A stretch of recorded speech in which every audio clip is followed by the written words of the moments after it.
Good to be back with all of you.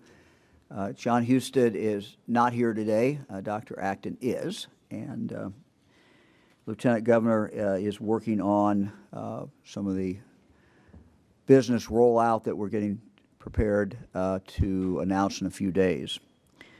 I want to start by saying to our son Brian, happy birthday. Happy birthday, Brian. There will be a time when we'll play minor league baseball again. We all look forward to that. I'm wearing today the University of Toledo tie, and we have a number of people on our team who went to UT. Sarah Acton, who went to the law school, graduated from the law school, and Michael Murray, who graduated from with an undergraduate degree. They're two people I rely on every single day, and I will give them a shout out and tell them how much I appreciate all the work that they do. Let me start off with kind of a good news story. One of the things that has been so impressive that I've seen and observed is how Ohioans have just come together to help each other. Let me tell you about some wonderful people in Marietta, Mid-Ohio Valley. Eric and Sarah Sauls have turned their restaurant, Joe Mama's Kitchen, into a meal service for senior citizens. When the stay-at-home order was issued, Sarah, who is also a nurse, became concerned about the senior citizens venturing out to the restaurant to get their carry-out. So they decided to only serve senior citizens for a minimal charge of $5 per meal. If someone couldn't pay, Joe Mama's Kitchen would find a way to get the meals paid for. Word traveled fast throughout the community. Donations kept coming in from organizations and from individuals. Now every single meal has been paid for, and the donations continue to come in. Volunteers deliver these meals daily to the senior citizens on 13 different routes and include people of all ages, including high school students. There's always a need for these helpers in all of our communities throughout our great Buckeye State. I encourage all of you to look for these volunteer activities if you can do so safely while practicing physical distancing. I salute Joe Mama's Kitchen, their volunteers, for stepping up during this time. What a great, great story.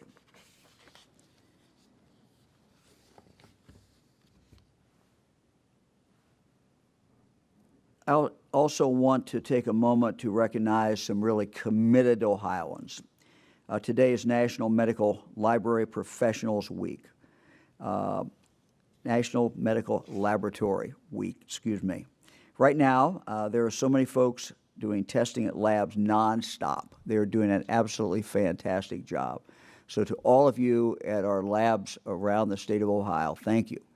Thank you for making a difference. Thank you for getting the results back so quickly, because that is really essential.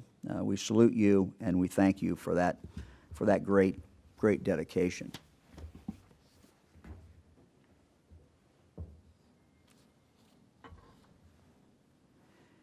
As you know, to test for COVID-19, we use testing kits, and to be able to test samples, a reagent is needed, a reagent. The reagent is this kind of the secret sauce that's necessary to tell if a sample does contain the COVID-19 virus or whether it does not.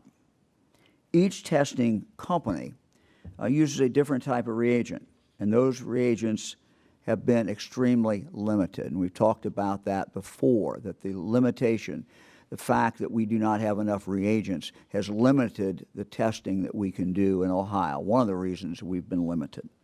That's caused us in Ohio and across the country to test fewer samples than we would have been able to do if we had unlimited amount of reagent.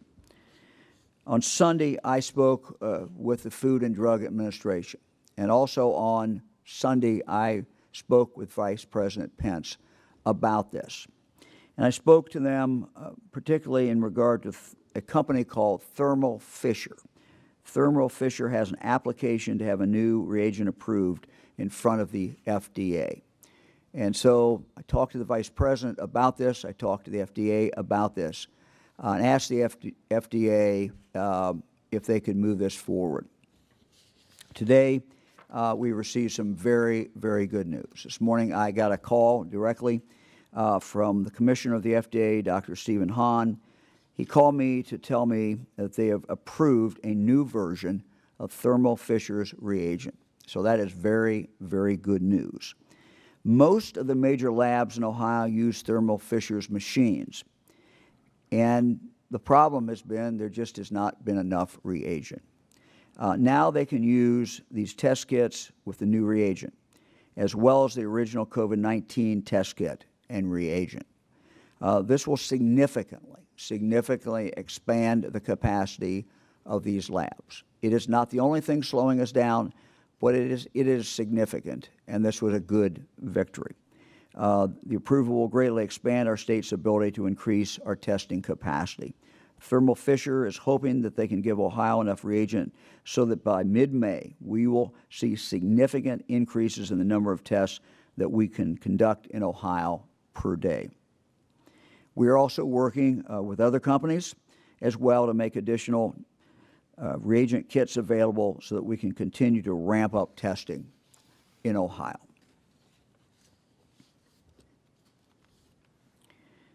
As I said, this is very good news. Testing is vital as we begin to reopen our economy. We want to reopen the economy. We want to get people back to work. It's important that we do it the right way, that we do it the safe way. And the ability to test and test further than we can do today is one of the components that will go into that safety. The others, of course, have to do with the workplace.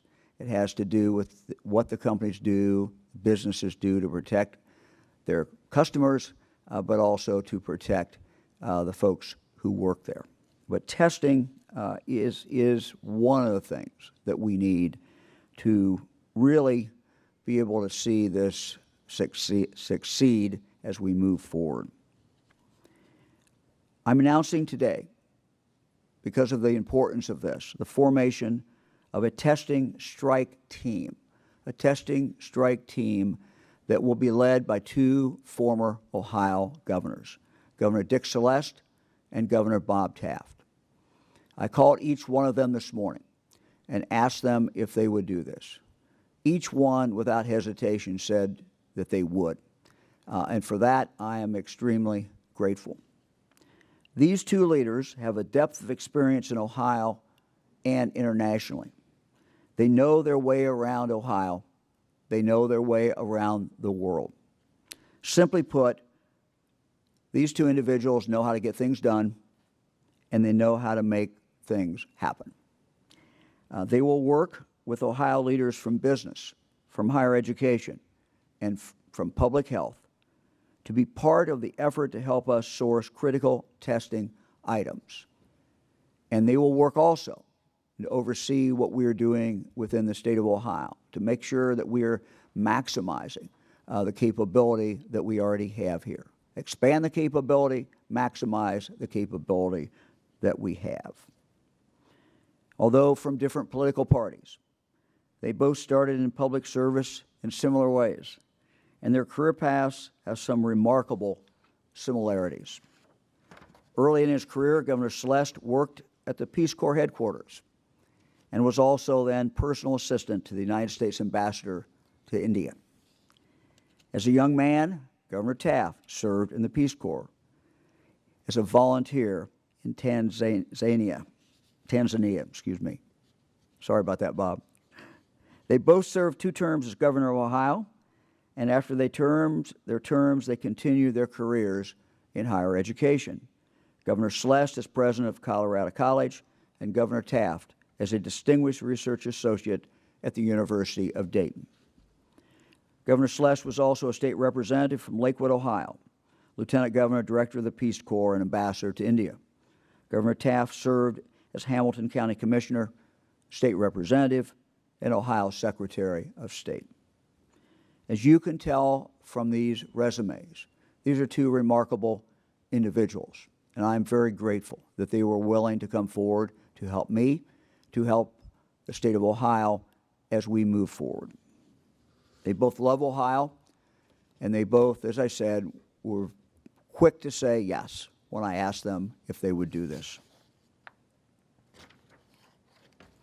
They will use their skills, their talent, their experience, their contacts, their life experiences to help us in this critical mission to make sure that we improve testing and expand testing in the state of Ohio.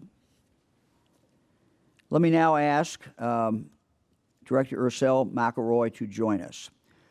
Yesterday, I was hearing the director exceedingly well and watching her on the screen. When I got home, I found my wife Fran said that nobody else could hear her besides those of us in this room. So I've asked the director to come back and tell us exactly what is going on in her office and really tell us about how they are dealing with the coronavirus.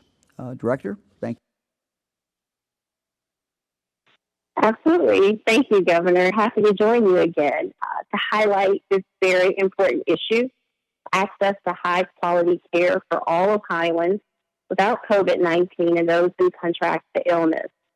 And as you noted yesterday, there has been heightened recognition across the country of the early indications that communities of color, in particular the African American and Hispanic communities, have been disproportionately affected by COVID-19 and the illness it causes.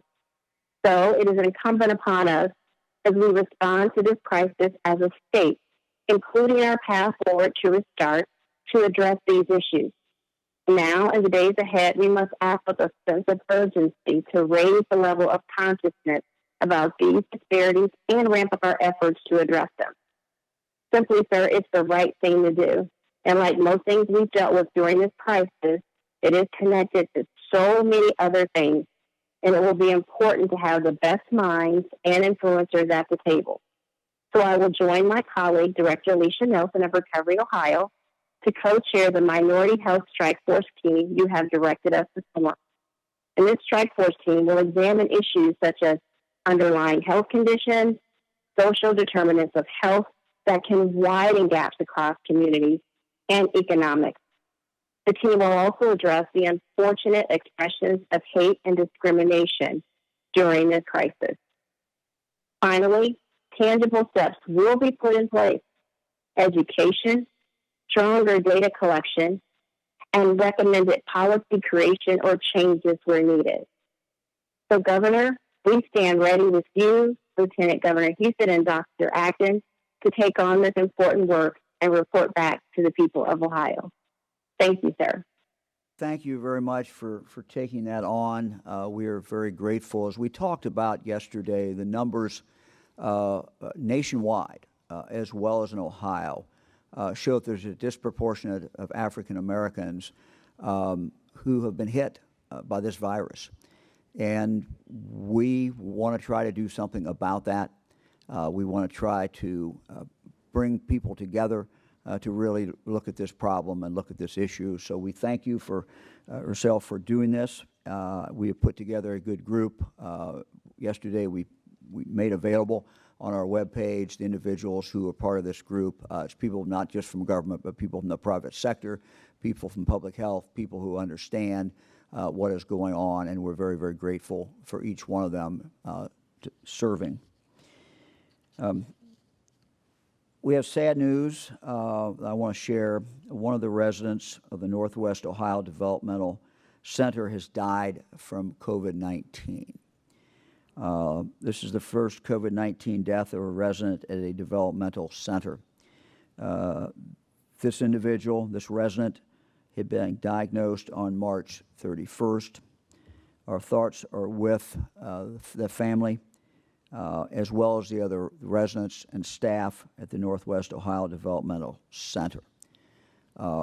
Congregate living, people are living together, is inherently difficult during a COVID-19 epidemic, and this is very sad news.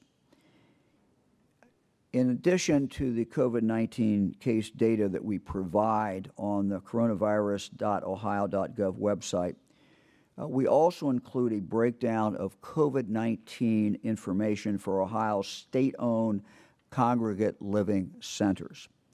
These would include our prisons, state psychiatric hospitals, our youth detention centers, and our developmental disability centers. So that information is available. As we get closer to warmer weather and we get into summer, we're also, of course, getting closer to fair season. No one loves the county fair, the state fair more than I do, or more than my wife Fran does. We have 94 county independent fairs in Ohio. They all attract great crowds every single year. We don't know what's going to happen this year. But we also do know that the costs incurred by the fair boards continue. So we have been evaluating how we can be of assistance. The Ohio Department of Agriculture Director Dorothy Pland has been working on this with the Ohio Fair Managers Association. Ohio's operating budget set aside $4.7 million in the Agricultural Society Facilities Grant Program to help county and independent fair managers cover the costs of needed facilities and ground improvements this year. That was in the budget. No one, of course, foresaw that we'd have the coronavirus epidemic. The way it is provided now, the way we had provided it was that each fair can get a grant of $50,000 if they provide a matching grant to put towards these expenses as well. Oftentimes, these matching funds come from local governments or local businesses. But this year, we know that COVID-19 has put a strain on local budgets and businesses' bottom lines. And so today, I'm announcing that this year, the Ohio Department of Agriculture will waive the requirement that agriculture societies must come up with that match. This way, the fairs that qualify will still have this money to put towards improvements, even if the local match is not available. Fair managers have until May 30th to apply via the Ohio Department of Agriculture's website. And we have some good news out of Jobs Ohio, out of People's Bank, and the First Federal Home Savings. As we continue to work through this pandemic, Ohioans are coming together to find solutions to assist our small businesses.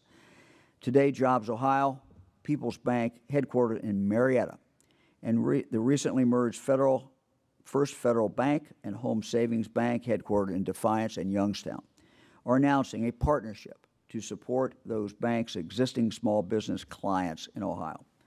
The partnership with these Ohio-headquartered financial institutions will help small businesses maintain operations and payroll during the COVID-19 pandemic. Jobs Ohio has committed up to $50 million to assist People's Bank and First Federal Home Savings Bank. This assistance will bolster each bank's ability to provide additional financing on favorable terms for local businesses in good standing, small businesses that would otherwise not be able to access this credit due to the COVID-19 virus. Eligible businesses can use the loan for working capital. That can include, they can use it for payroll, rent, mortgages, or other fixed debts, utilities, and other bills. I want to thank these Ohio banks and Jobs Ohio for this unique partnership. This will get much needed capital in the hands of small businesses that are so critical to Ohio's economy. Let me have one more item. Less than 2 weeks ago, the Ohio Bureau of Workers' Compensation Board of Directors approved to send up to $1.6 billion in dividends back to Ohio employers. This dividend is intended to ease the impact of COVID-19 on Ohio's business community and the economy. Starting yesterday, the first round of these checks will be mailed to employers who can invest that money into the needs of their businesses. A total of 170,000 checks will be mailed over the next 5 days. So business owners, you can be sure that you make sure that you get your mail. The check is in the mail. This dividend equals approximately 100% of the premiums paid in 2018. Dividends like this are possible thanks largely to strong investment returns, declining injury claims, and other cost-saving measures. Approximately $1.4 billion will go to private employers, and nearly $200 million will go to local governmental taxing districts such as counties, cities, township, and schools. Let me now turn to Dr. Acton. Dr. Acton? Thank you, Governor. Good afternoon, everyone. We'll start first with the numbers, and then I have a few things I'd like to share with you. And I know this board, at least, is a little harder to see. When I looked at it last night at home, I can see that it's hard, my husband told me, but it does say today, and it's on our website, that we have 13,725 cases in Ohio, 87 counties reporting, and we have now reached 557 deaths in Ohio, and including the unfortunate situation we've had that the governor mentioned. And if we go to our next slide, again, we are still at about deaths in about 4% of our cases.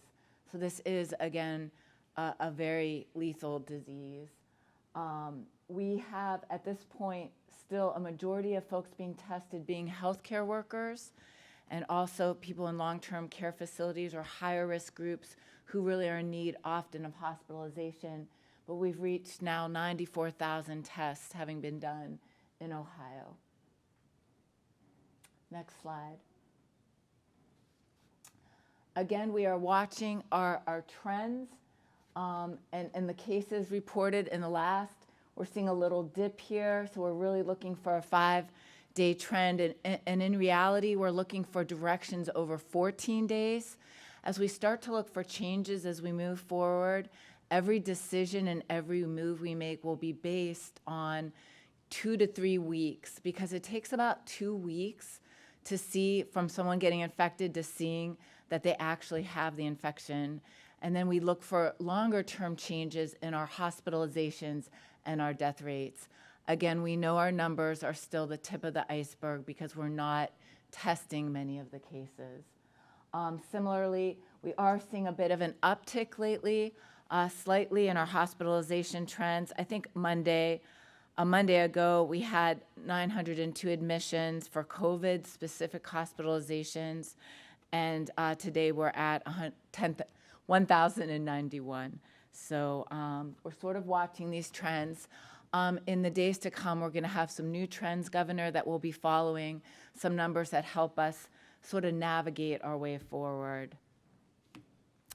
So I'd like to tell a little bit something that the governor mentioned when he was on a national news show yesterday. He mentioned some work and some consultation we're doing with Partners in Health.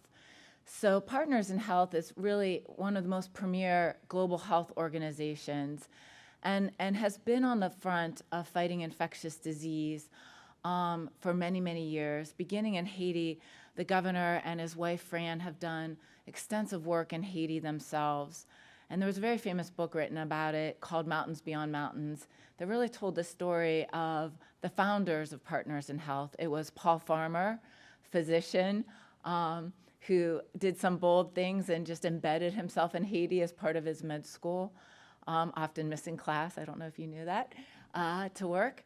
And a classmate of his who became Dr. Jim Young Kim, and then Ophelia Dahl, the daughter of Ronald Dahl, the children's author. And that friendship was actually what began some of the most aggressive and innovative work to attack some of the world's health problems.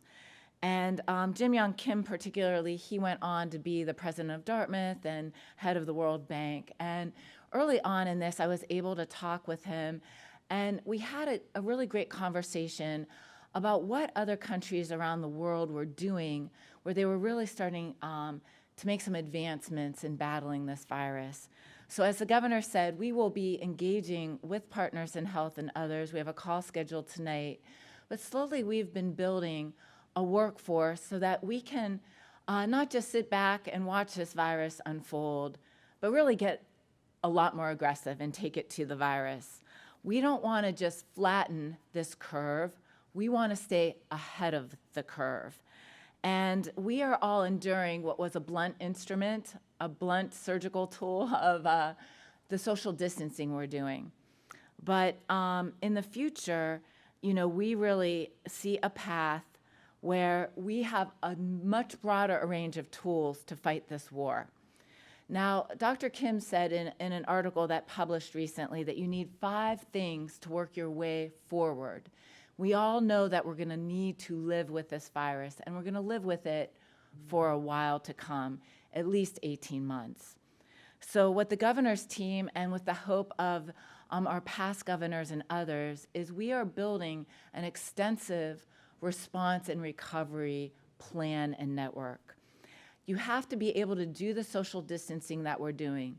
The things that we're doing and the additional new things we've added continue to be a very powerful weapon in stopping the spread of the virus. But you also have to do testing, and we are pushing the envelope every possible way because you have to test someone to know they have it.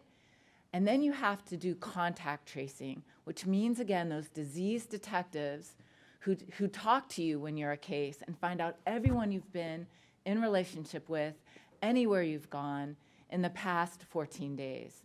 And then those contact tracers reach out to those people and tell them to quarantine for 14 days. And when we have enough testing, test those folks. And in doing that, you can start to snuff out what could be the spread of the virus. And additionally, you need to isolate and quarantine people. And the 5th part is you need excellent treatment. And our treatment is evolving ultimately a vaccine, but it could be an antiviral. It's new things like the plasma that we're doing when we're doing serum, where people with antibodies can be transfused into people who are sick. And so all new tools will come. So it's social distancing, contact tracing, testing, isolation and quarantine, and treatment. And what Jim Young Kim said was, hope is of little use unless it's accompanied by a bold and vigorous plan. So there are going to be 2 parts to our efforts. One is this army of workforce, because the people we had who usually do contact tracing were, public health department-led epidemiologists. But because this is a global pandemic, the scope is so big, you need an army. You need 10 to 15 people per 100,000 population. And that is the army we've been building and are continuing to build. And so being able to see that outbreak, whether it's a prison, a nursing home, a community, a couple of cases that were associated anywhere, and be able to do that work is a way, that's the firefighting side of our house. When we see an outbreak expanding, that we can snuff out the fire. And we're building a command and control structure that sees all the fires in the state and moves on them. And if they don't have enough PPE or they don't have enough testing, we are moving resources so that we can quickly put out the fires of the spread of infectious disease. Ultimately, we knew that one person could give this disease to 3 people. But what we want is to ultimately have one person giving to one person, ultimately one person giving to a half a person, and less than a half. And in watching that virus spread and decreasing it, which is what social distancing did, we snuff out the fire of spread and we stop the virus from ever becoming something that takes out our hospitals. On the other side of our plan is what I'm now calling the dimmer switch. And this is everything that all of us wish for. This is where we all wish to get back out and get back to the things we're doing, whether it be work or other activities. So you got to put out your fires, and what we did getting into this was flip the light switch. But to get out of this, we have to slowly move a dimmer switch, watch a bunch of data and reaction to make sure not too many fires start happening, because every time we open up, it is guaranteed that we will increase the spread of this infection. But the question is, can we control it? And that's the dance that we will be walking. So you do a few moves. It might be in the area of business. It might be in the area of schools. It might be the area of parks. It might be in the area of what you do at a hospital. All the policies and things we've done, we have to weigh risk and benefit. And what you want to do as you start back out into society is do the lowest risk things first and watch how we deal with the spread of infection. And then you dial the switch a little more and do a few more things. So in every area of our state, whether it's how we run our businesses, how we run a school, we are sitting around thinking, how do we live in this new world? How do I do a few more things but do them safely? So you have to have best practices of what safety looks like. We've seen this in essential businesses where we now have plexiglass and we now walk down aisles in the grocery store differently. And those are the kinds of new innovations that our businesses and our schools are hard at working at. How do we live with this virus in a way that we stop the spread? And at the same time, how do we do a little more all the time without creating too big a risk that really shuts us down and has us have to go all the way back down into a lockdown situation?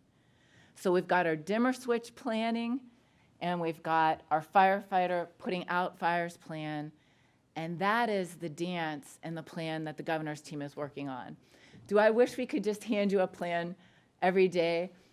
There was no playbook for this. The whole world is figuring out this equation of the dimmer switch and the firefight put out, and I want you to know that Ohio is on the front edge of that. Lastly, I do want to say, as it is Holocaust Memorial Day, I want to talk about hope for a moment.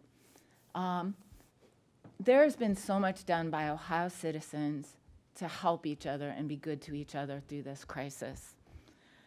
This is a war. It has been a silent enemy all along. And what a pandemic does is far more than kill people. The real threat of a global pandemic is so much more extensive because it basically disrupts civil society. It disrupts supply chains. It shows the chinks in all our armor. It shows our imperfect, technology systems that might be 30 years old, that only had a volume of having to deal with so much work. It disrupts in such a way that it is a national security issue.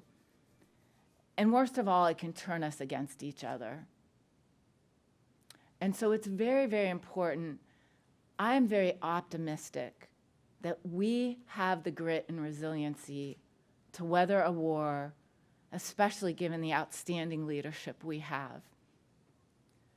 But it takes just that. It's going to take us digging very deep and having good days and bad days and digging deep again. And I tell you, I myself refight that battle every day. You're not alone in that at home. But it is about the heart and soul of our country. And it reminded me, again, as a person who has a blended religious background, my real birth mother was Christian. My real birth father was Jewish. I've studied and understood all faiths, and I look for inspiration. But this is a book that was worth digging out again. It's Viktor Frankl's seminal classic. He's a physician who survived the Holocaust, and his book was Man's Search for Meaning. And to endure hardships, whether it be a really rough childhood that doesn't end on a dime but goes on and on year after year, or to endure something like a Holocaust or the myriad of other horrors that people endure even on this day all over the world, even in camps right now in Syria, these things are endured by not just hope alone. What he learned as a psychiatrist was it was dealing with reality. You have hope, but first you have to know the reality of the ground you stand on, and you have to accept it. You can't wish it away. You can't push it away.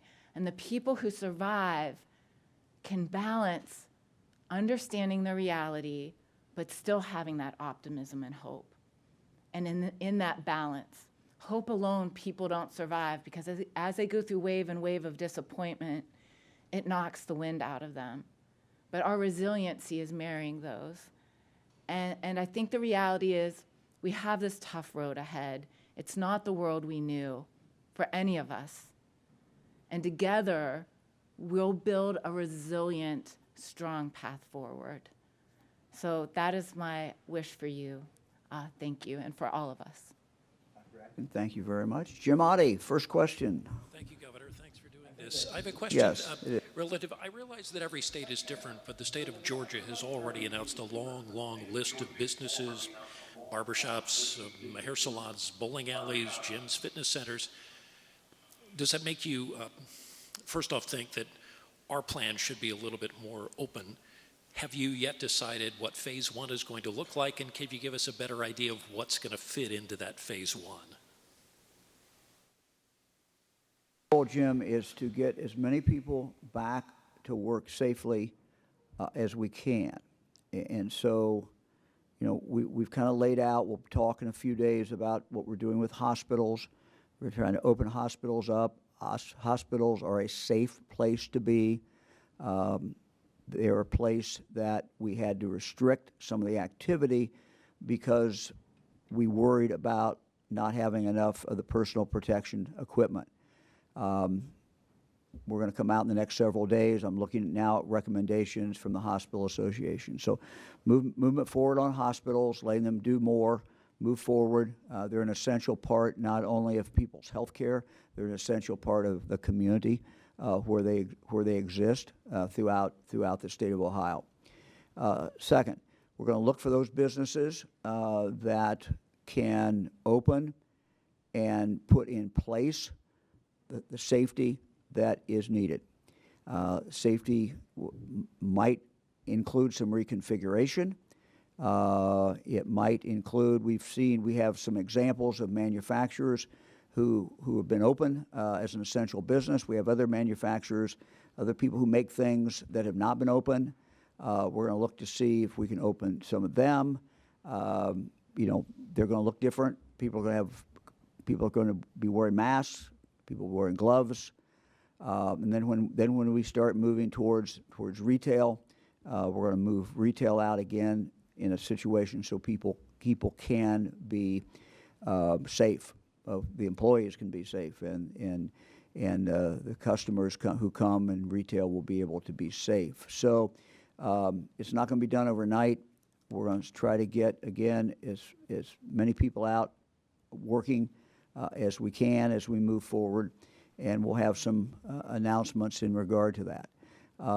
If you look at some of the things that we all love to do, the big gatherings, we come together for sporting events, come together for concerts, those are not going to be the first things that open up because those present the most challenges for social distancing. So we're going to do things where we can get the most number of employees back, people working back with the least risk, and that's where we're going to start. But it's going to be working very, very closely with the business community to get it done. We're very mindful of the great desire, particularly among all business, but certainly among small business, to get back at it.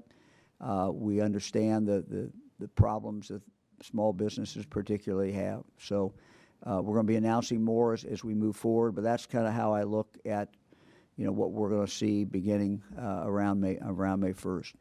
Thank you, Governor. Hi, Governor. Hi, Dr. Acton. This is Molly Martinez with Spectrum News. Following in that same vein, once the economy does start to reopen, I imagine there's going to be a huge influx of people sort of flooding. I think we're all a little cabin fevery. Will there be any incentive to get people to voluntarily continue to self-isolate?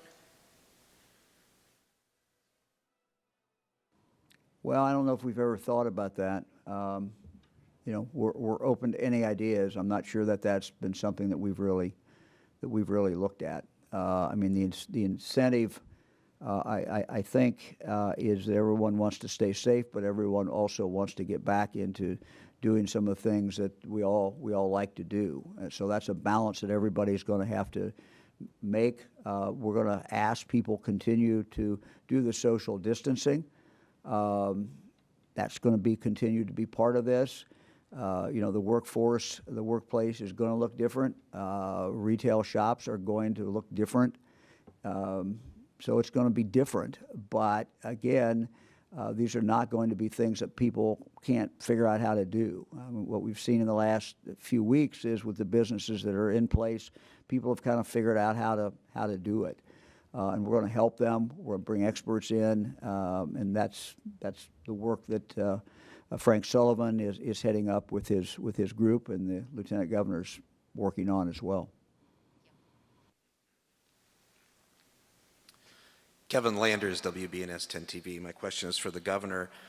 Now that schools are closed for the academic year, what can you tell parents about what will begin to open for the summer as the weather gets warmer, pools, zoos, museums, all these things that kids and parents have enjoyed? Is there any hope that you can give parents about what they can do with their children for the summer? Well, I fully understand that. Fran, I have eight kids and 24 grandkids, and we understand that kids need to do things in the summer. So, part of this is a balance. How do you, reduce the risk of infection, but at the same time have a good time, let kids get out. Our state parks are open, every park but one. So there's ample opportunity for kids to go out there. There's metro parks that are open in many parts of the state. There's a lot of activities that people can do and continue to stay apart, and a lot of those are activities outside. We're seeing, as it's been reported in the news media, a run on garden seeds, and people are planting gardens apparently at a record rate, getting out, and as Dr. Acton says, getting their hands into the dirt. So there's a lot of things that people are in fact doing, and I don't minimize the fun things that people aren't doing. I get it. We all love amusement parks. We all love going to, or at least I do, going to baseball games and doing other things. But that is the reality. The reality has simply not changed. The reality is that we have kept the curve down so our hospitals are not overrun, but we still have the virus out there. And there's still the threat of that virus. And it's a particular threat, obviously, to people who are older. It's a particular threat of people who have a medical problem, no matter what their age. The other reality is that anybody can be a carrier. Anybody who gets it can be a carrier, even if they don't really manifest it themselves. And again, what Dr. Acton has said is we need to assume everybody is a carrier. The numbers that came out that I cited the other day that came out of the Marion prison should shake us up a little bit. And those numbers would indicate that at least in that set of group of people, of the people who tested positive, 39% of them have absolutely no symptoms. So again, you can't tell if someone has this by whether they have symptoms or not. And that's what makes it one of the things that makes it so dangerous. So we're trying to move back forward, looking at opportunities for kids to do different things, and we'll kind of work through this. But every time I think whatever I say as governor, what parents ought to think about is, what are the risks? And what are the risks of my child, getting this and then infecting the family and maybe infecting others. So people are going to have to, look at those things and make those choices. Thank you. Good afternoon, Governor and Dr. Acton. This is Laura Bischoff, Dayton Daily News. Large swaths of Ohio's population are at high risk. We have 34% obesity rates, 22% smokers, I think 10% asthmatic, 10% COPD, lots of people over 60. I'm hearing from a lot of readers who are concerned about going back to work in retail settings, but also being concerned about their health, but they, at the same time, need the paycheck. So how are you going to try and support or protect those kind of workers who represent a large portion of the population? Well, Laura, that's a very difficult question. I do not have a great answer for that. Families who have somebody in the family who has a medical condition, that poses the very difficult choices. and very difficult decisions. I don't have a great answer for that. You know, what we hope is that where possible, employers will help that person figure out, can they work from home? I know that's, you know, doesn't always work. It doesn't work in retail, as you point out. But there are some jobs that you can work from home. There are also jobs that you could be more isolated at work. And so, you know, reduce the risk of you taking that back to a family member who is more susceptible. I don't know, Dr. Acton, you want to comment at all on that? Or? You know, Laura, you bring up, you know, people are sort of, I've heard a school of thought out there, I'll put it this way, that healthy people can go about their business and risk getting this disease, which we are increasingly knowing is not necessarily true. A lot of healthy, even young people can get this disease and then have that tank on them. People say they don't die, but they're, you know, I'm talking to nurses every day who are reaching out and saying what they're seeing on the ward. So I think because we're not seeing it, or at least not in this TV setting, what's really going on, people get very, very sick from this. And in Ohio, we know that we have some of the worst health outcomes in the country in terms of a lot of the diseases that you mentioned. So I forget, I looked at some numbers, but some 60-some% of us have at least one of those risk factors, starting at very young ages. And I think it's really important to say, we have got to think about this timeline in a very gradual way.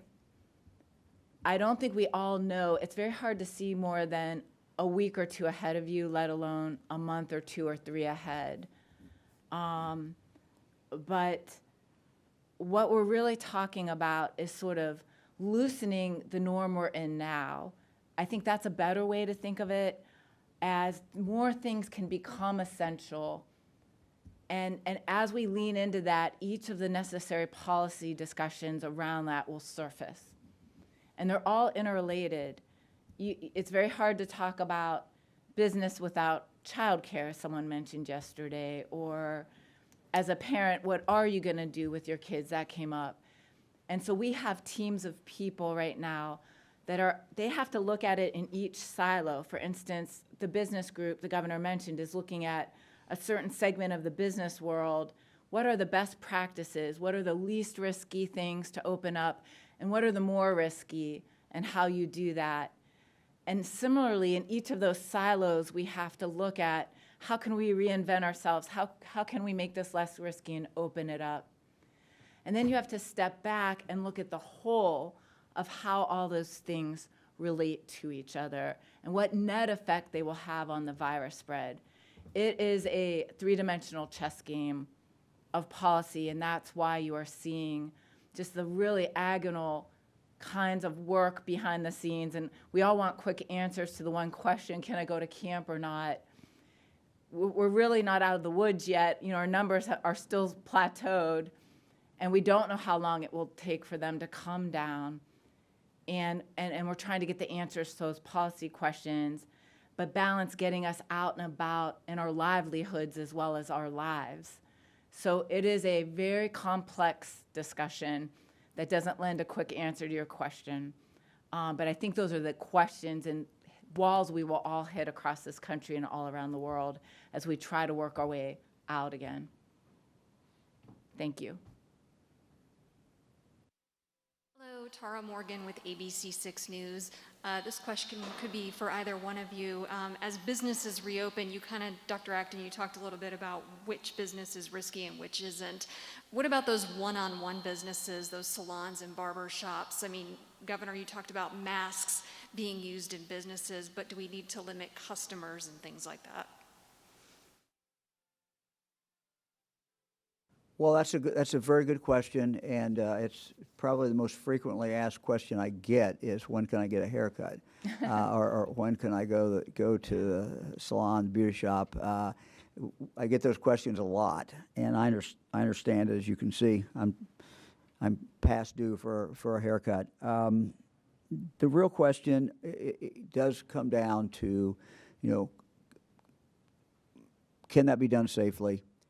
You know, it's a very close, obviously by its nature, close contact.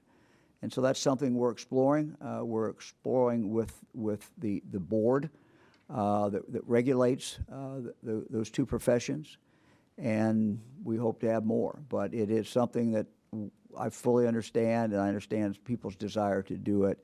The nature of it is close work, and you cannot stay 6 feet away and do that. So figuring out how that can be done in a safe way is something that, you know, has to be worked on. And if I could add, Governor, you know, our understanding of all this is evolving still hour by hour, as you all know. And each of these industries, I mean, this is where we begin to innovate.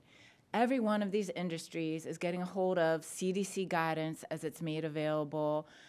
You've got NIOSH and you've got OSHA, and people are working collectively. It's not something we're having to invent all ourselves, but you know, whole industries are trying to figure this out for themselves. So now that we are all starting to understand this virus better, I think where we're going to see is a lot of these industries trying to figure out ways to make it as safe as possible. So it really is going to be a partnership way beyond. This isn't just a government thing. This is really the whole private sector, all our best ingenuity being put to the test to try to figure this out alongside the health and the science. So I think we'll see a lot of innovation yet to come and these answers yet to unfold in ways that none of us would have dreamed possible. I think we'll see a lot more home working. Anyone who telecommute reasonably and keep their business going should keep doing that. Like anyone who could maximally do things the way we're doing it now but still advance their work should do it. And the ones that really need that intimate contact, those are the ones where we're trying to figure out how to do it differently. Thank you. Many people have wondered, for the longest time we talked about the importance of testing before reopening the state. Are we at a comfortable place for you that you think it's safe to start reopening on May 1st when it comes to testing? And when we do get this reagent shipment in, do you think at that point we'll be at how much better of a place, I guess, will we be mid-May when we do get that part of the test in? So as I've often described May 1st, to me, we got into this and we had to do some orders in some very blanketed ways. Like it was a quick shutdown. And really, again, when they write the history books on this, I mean, it's pretty much a miraculous thing that we did. And it's really the people at home who have done this. But those policies were made boom, boom, boom. And you couldn't these are very hard things to get in the weeds on. Now with some time, we have whole teams forming and working on each of those nuanced things. But I see May 1st as really a kind of revisit of all of that and seeing what else could be almost made more essential and how can you expand that more. At the same time, we know that we won't have what is being recommended either in the president's plan or any of the other plans that have been laid out. That testing will not get there by May 1st. That's just not possible, so that's just true. Right now, we are doing between 2,000 and 4,000 tests per day over the last week. I'm looking at some notes because I asked this very question. Harvard put out a study that talked about that you needed 152 tests per 100,000 population. I believe that's the number. Fact check me on that because this is my little notes that I scribbled here. The more testing, we want more and more and more because ultimately there are two types of tests, remember, the one that says you have it and the ones that say you had it, and within that there's a whole different bunches of types of tests and new science, and some are not turning out to be accurate, et cetera. So testing's a big quagmire of its own. But we really need to get to the Harvard numbers, ultimately gives us better control, better ability to find the person who has it and also test their contacts. Right now we're keeping those tests to such a small group of our population. We're having to ration them basically.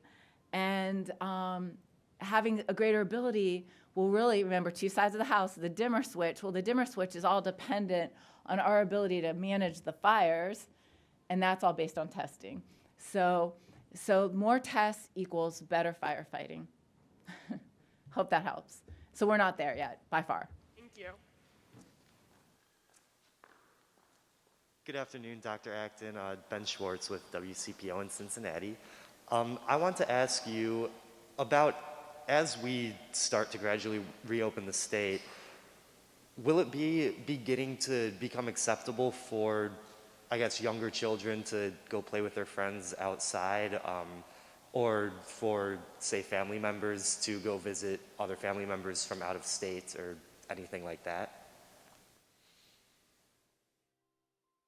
The biggest thing we face is social distancing. It really still will be those basic rules of 6 feet. Now, masks are going to help, but please know, everyone, it does not replace keeping that distancing. The other things, the hand washing, I had to remind myself the other day, like, because I'd become so meticulous, and we have our hand sanitizer here, and all those things. In the beginning and for the foreseeable future, and this is me telling people truth. I know people might not want to hear this truth, but to the extent that we can stay in our household units is the best. Now I'm seeing a lot of clever things being done, and I'm trying to get an understanding of what can be done. You know, I know there are people having campfires where they're trying to sit 6 feet from each other, because I smell it from my house. I see my neighbors, not that I get to right now. And I think that's something we're trying to understand. But the truth of this is, when you even think about going to work, it should be essential. Like, you should be going to work and coming back home and still doing the go to the grocery store once a week if you're healthy, and wear your mask while you're out there. And the business is doing it in this right way. The truth is, we should still be in our clans for quite some time to come. And the more you do that, once again, I am saving you, you're saving me. This virus loves to spread.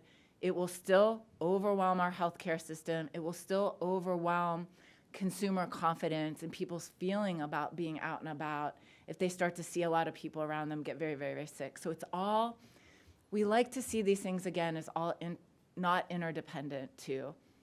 And unfortunately, that effect, it's sort of the butterfly effect, that one little thing each one of us does, it magnifies over the whole of our whole population.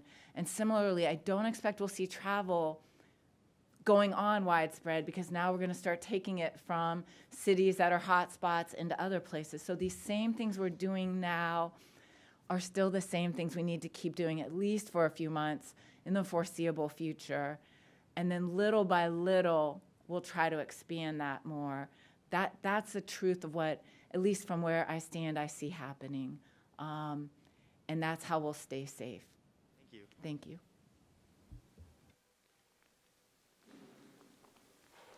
Hi, Andy Chow with Ohio Public Radio and Television State House News Bureau. For the governor and for Dr. Acton, it seems like the widespread amount of testing at Ohio's prisons revealed a lot about the virus, as much as, you know, the asymptomatic, how people can be asymptomatic but still have it. Have you given any thought into widespread testing at nursing home facilities? Is there maybe a metric or a threshold that if there are a certain amount of cases in one nursing home facility, that you would want widespread testing throughout the whole facility? The answer is yes. Nursing homes are a real priority. One of the things we do every day when we have our 8 o'clock call and our 5 o'clock call and in between is we talk about nursing homes. And maybe Dr. Acton, if you can kind of outline what has been going on in kind of the special relationship that we're putting together between the hospitals and the nursing homes, and maybe also talk a little bit about some of this testing and where we hope to take the testing. So it is a priority. It is very important.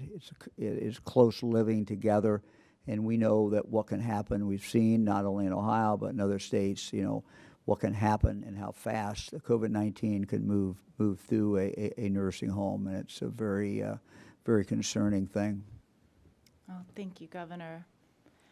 So part of our firefighting putting out plan has a command and control structure. It literally has people that man something called the Emergency Operating Center. which is basically, imagine a NASA watch desk with kind to keep situational awareness around the state. Same way you would do for floods and tornadoes. That's what COVID is now. It's something we are trying to look at the state and say, this nursing home or this prison or this community or now eventually this workplace, we might see these outbreaks. So nursing homes are a very big one. And to do this command and control structure, we've invented something in Ohio that's really unprecedented. And the governor has insisted that we move forward for the next 18 months in this way. But hospitals are really the anchors because, this is about for when people get sick. And our hospitals across Ohio, who usually compete, have joined together to work and own and help protect their communities. And we've developed, there are 8 regional community hubs, and if you think of our 8 largest cities and more of our rural agents, there are these 8 regional areas, and we'll have maps as we lay this all out on our website. But there are 3 zones that are based on the 3 Cs. And this structure of hospitals, both state and regional, and then the very smallest local ones, are the hubs. And now they are in relationships. There's a team of people led by Director Maureen Corcoran and some other team. I want to say Bridget Harrison, Ursel McElroy, a whole team of people who've worked tirelessly to build relationships with the nursing homes and the prisons and the businesses and the local health departments in those areas, the relationships with the civic leaders. So at the community level, they're all sharing testing. They're going to share PPE. When there's a hot spot, people can deploy in that region to another place that's in more need. They'll deploy back because there's scarce PPE and scarce testing. Part of this structure is to be able to move testing to nursing homes. And there's a whole nother team that's just been working on best practices in nursing homes. They've been working with the industry. I'm telling you, the workers, the people. That's why I know people, when I say don't blame that we have these things, don't blame in a prison. We have one of the best directors of prisons there are in the country. Everyone is maximizing what they can do. Bad apples, yes, a few things around that aren't, but they are working together with best practices. And so when a nursing home has a case, unfortunately, there's so many of them, and there's not enough tests. So we have a CDC-based protocol where we see a few cases in a nursing home. We test as many as we can. We test some staff, and then we say it's there and treat it as such. You have to almost treat it as everyone has it. The dream would be to be able to do what we did with our prisons. The numbers are so great. I forget, but it was like 70-some thousand in nursing homes. Another, I'll try to get those numbers for you. Someone read them to me on the phone, but I don't have them with me. So the scale is so much bigger. But you should be able to know it's in a nursing home. A new thing we're really working on are mobile teams. We also have mobile testing equipment, but even if we have teams with the swabs that can get to those nursing homes wherever they are in the state, get it and run it back to our labs and get the testing. So these are all, when I say all of this to you, we are reinventing systems that never existed before. We are making government act in ways it never has in the middle of an emergency. We are building relationships across industries that did not exist in the middle of an emergency. And what's gluing it together, quite honestly, in Ohio, again, I'd like it to look all pretty for you, that we have literally been building it as we go. But the heart and soul of the people leading these efforts and their passion to be at the front of this in Ohio is leading us to unprecedented levels of cooperation and innovation on behalf of the governor. So nursing homes, that is our goal, eventually to be able to even test throughout them. Andy, more testing, that's our goal, to be able to surge in when we see that there is a problem. And I don't want to underestimate the importance of that hospital in that community. We have asked every hospital to really take ownership, in a sense, and a responsibility to reach out to the nursing homes within their area, their natural area, and establish those relationships if they don't already have those relationships, because the hospitals can be a very, very, very important. So we have more to do, but this is certainly a priority. Thank you. Hi, this is Danny Eldridge with Hannah News Service. My question's for Dr. Acton. Can you just talk about the importance of antibody tests, where we are with that, and then also what we know about how long people stay immune when they've recovered? Thank you. No one really knows the answer yet to the immunity. As I mentioned yesterday, we would love, and a couple weeks ago, the big buzz was having a test that can show you had it, and almost in some countries they're looking at certificates to say that, and then that you were immune and therefore kind of able to go about your business. And I think that would be a dream thing if we can get to something like that. But the science is ever shifting. We do not have many of those tests available yet. We're hoping in the state this week. Celix, we're waiting for the 1,000 tests that they promised us this week. And that will begin a study. About the antibody testing, there's a really innovative project going on right now at OSU, and they're working with Battelle. There are many people right now trying to find the right tests that we can do antibody testing on. Not just to tell us if you've ever had it, which is all I need to do, figure out the prevalence in Ohio with our 1,000 tests, but we really would like to see if we know that you've actually really built up the immunity, that it's almost like a vaccine, that you were vaccinated, that you have that level of immunity. Again, that's the science fiction stuff that itself is miraculous right now. I wouldn't be surprised if we get somewhere on this. Will it be in the next week or two? No, but I think all the scientists in the world are rushing to answer your question.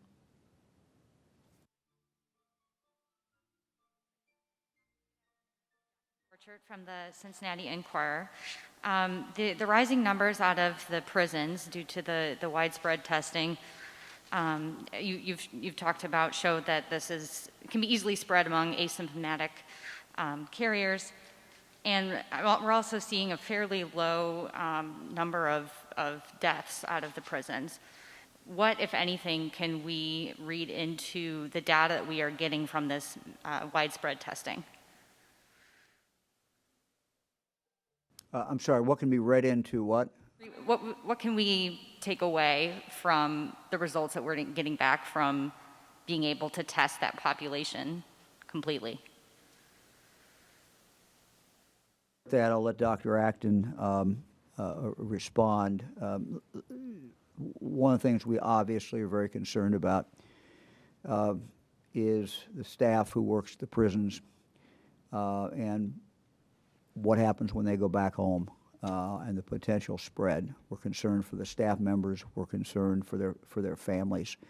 One of the things that we're starting to offer, and this is on a voluntary basis, but we're starting to offer the opportunity for members of the staff, if they want to stay, just like some first responders have made this decision, if they want to stay in a motel, this is going to be paid for by the state.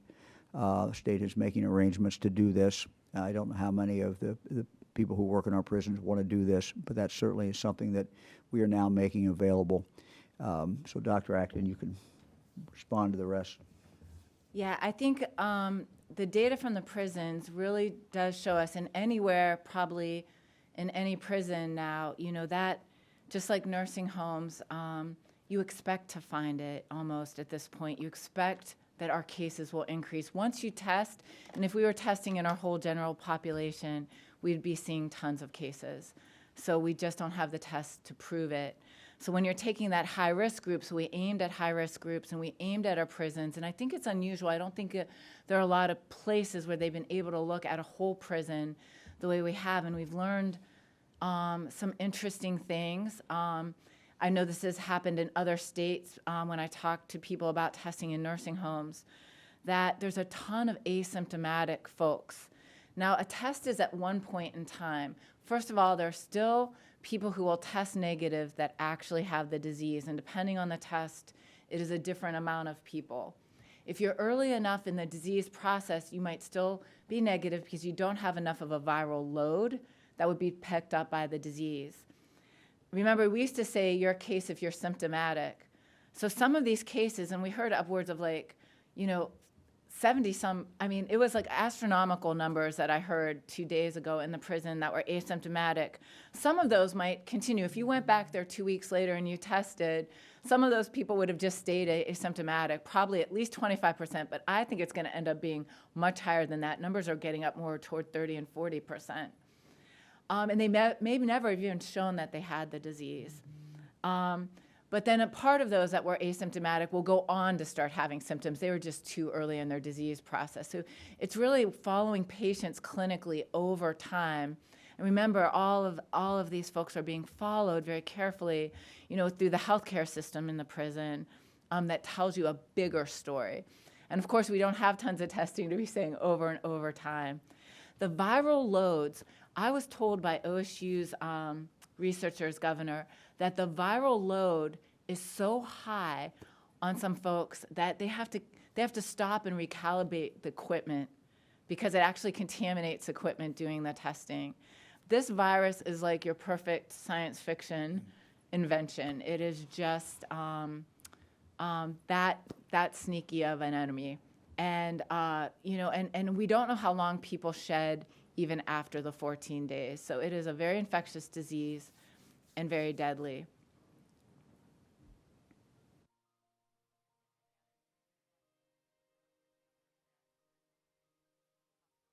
That have come from those test results from the prisons?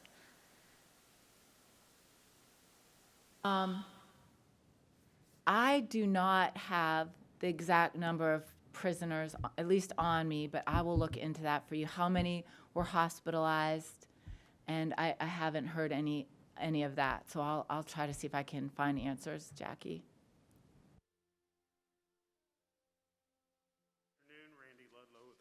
Dispatch. Question for the good doctor. Doctor, I'm sure you just made some ears perk up when you were talking about you expect the virus numbers to go up when Ohio reopens. Was I hearing that correctly?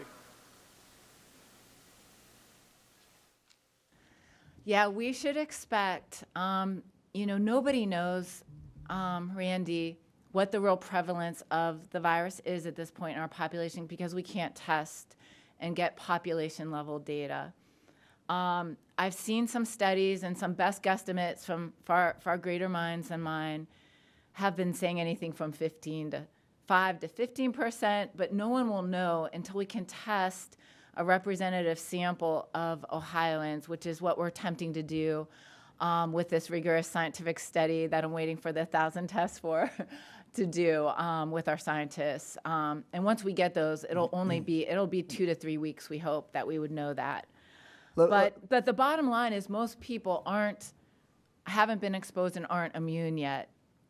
And so the second we all go about and interact with each other, we should anticipate that we will spread the virus to more people and that we will see more cases and more people get sick.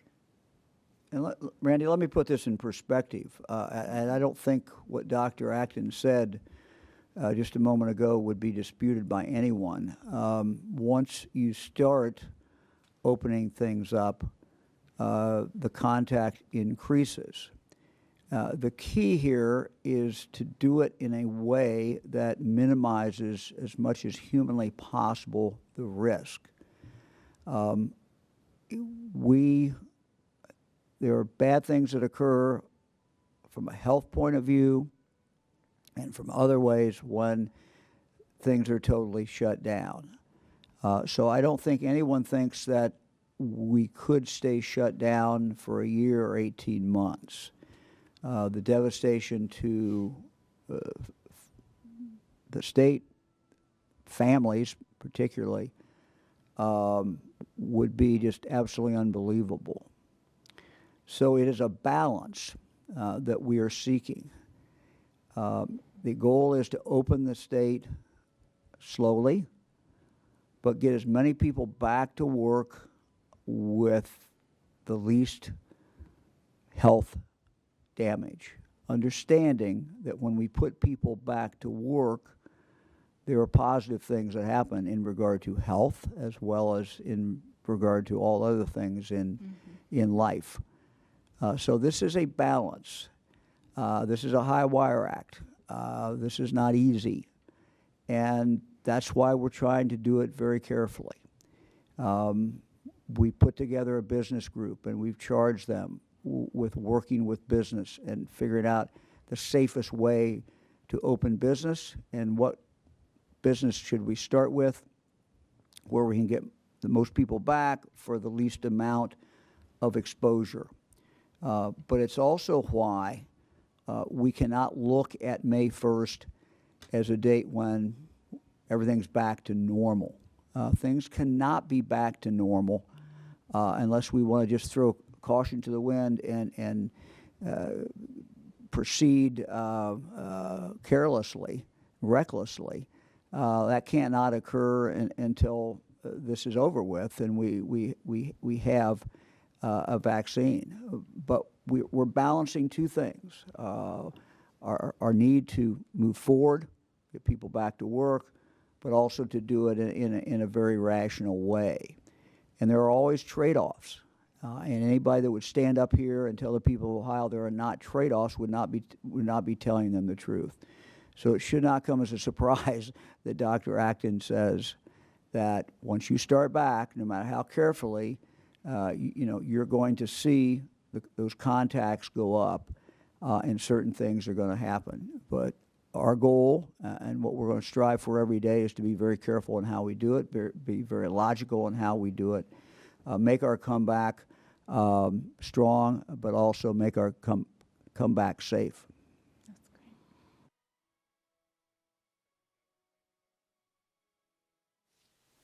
Hi, Governor. Hi, Dr. Acton. Thank you very much for your leadership through this tough process. This is Luis Gill with Ohio Latino TV.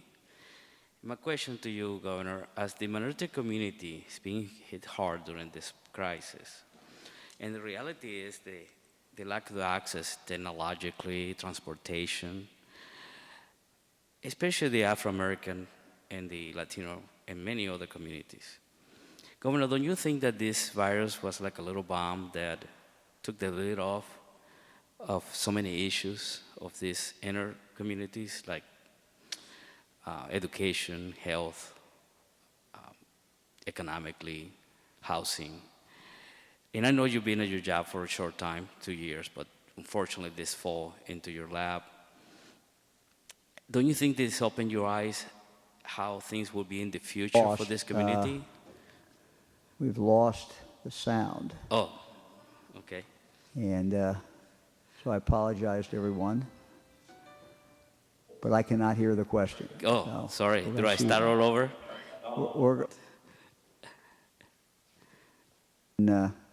I got the economy and health, but I've missed most of housing, it. And I apologize.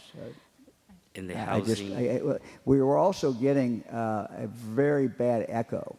Okay. That we were not getting with any other questioner, and I don't know what was going on in the room, but I was not able to pick it up. Can you hear me? Okay. I apologize, but maybe you could try the question again. yeah, you want to try it again? Sure. Can you hear me? Okay.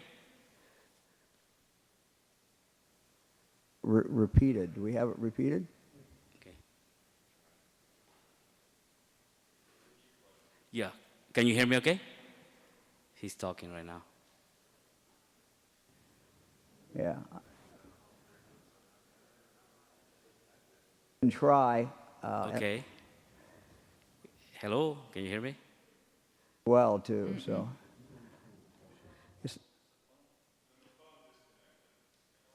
Go in there. I'm not sure why. And then I was getting nothing. So. Okay, I'm here Ask still. him to pick up the phone. That will work, sir.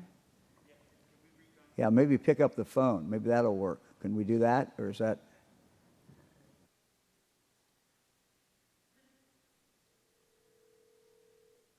Yeah, you'll be speaking.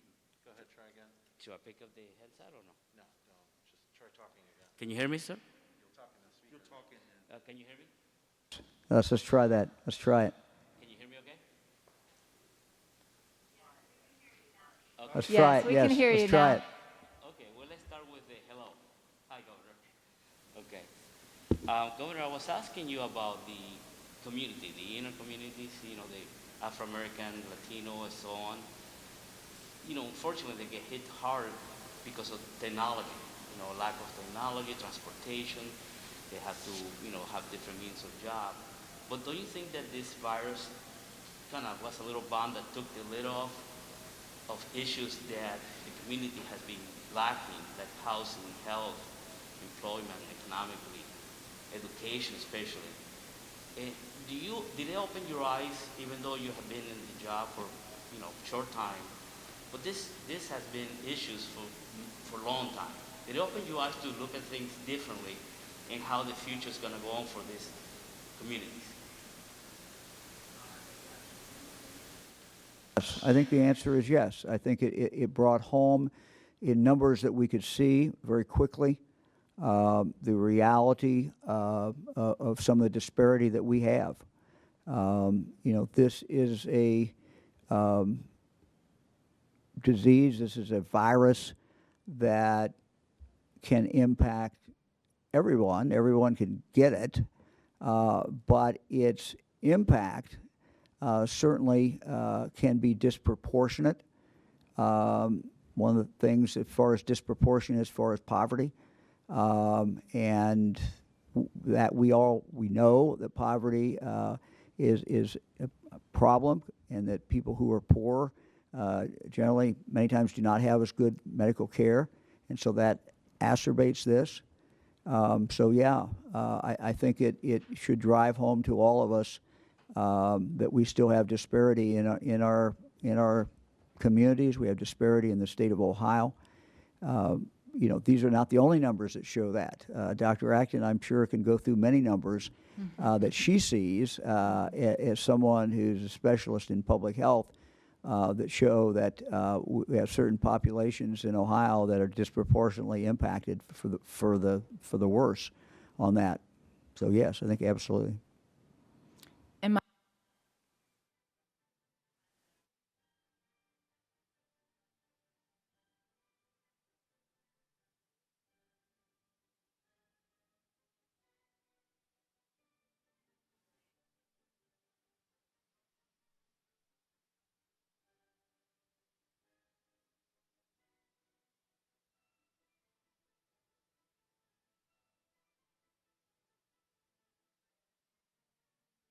Illustrating the issues we face, the disparities we have been living with all too long. It's also an opportunity for us to better address them. Thank you very much. Good question. Appreciate it.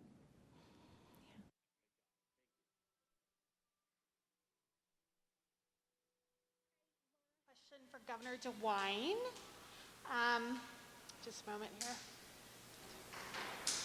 How do you feel about fellow Republicans in the legislature casting doubt on health department numbers and taking testimony from people who think this whole thing is a plot to cause the president to lose re-election? Well, I'd first say that as far as the president, what we're doing in Ohio is consistent with what the president has outlined. I would also say that anyone who believes what you said should look at the president's comments from yesterday, where the president basically outlined and said, look, things would be a lot worse. We would have lost a lot more people if we had not done the things that we needed to do. So I want to close, if I can, to say that today is the official day of the remembrance of the Holocaust. Last year we held a remembrance ceremony with survivors and liberators, and it was a very moving ceremony for me, I know.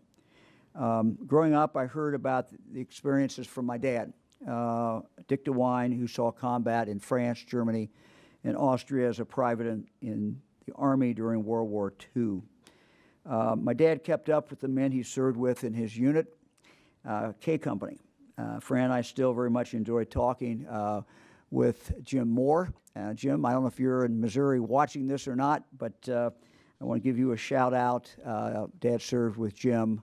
Merle Green, also in Texas, the wife of the late Carl Green, with whom my dad served as well. And so Merle, I hope maybe you may be watching out there as well. Dad and members of his Company K arrived at the Dachau concentration camp in Germany just days after it has been liberated. I've never figured out whether it's the second or third day, but it was right in that area. My dad did not talk a lot about the war, but I remember him telling me on numerous occasions about the horror that he saw when he came into the Dachau camp. More than 30,000 people we now know perished at the hands of the Nazis there. When Dad was there, I remember later on he told me that when he was there, he talked about the ovens that he saw, that the Nazis used to burn the bodies of so many of the prisoners. Even into his 80s, Dad still vividly pictured in his mind the devices they used to slide the bodies into the ovens. He told me about going into a room and seeing fixtures on the walls that looked like shower heads. And those at the camp said that the victims were taken into these rooms, told they were going to take a shower, given the soap, and then the gas started coming out. Dad also remembered walking down the road near the camp shortly after he got there and encountering a weak, terribly thin man who had a short time before been a prisoner at the camp. My dad and his buddies talked to him, gave him food, gave him cigarettes, and they asked him if they could take his picture. Dad said that he said yes. And what the man said was, as long as I can take it with one of you, with one of the U.S. soldiers. Dad took the picture that we're showing here today. He relayed the story of Dachau to warn us about the powers of hate and the importance of standing up to that hate. We need to remember that each and every day. We'll see you all tomorrow at 2 o'clock. Thank you.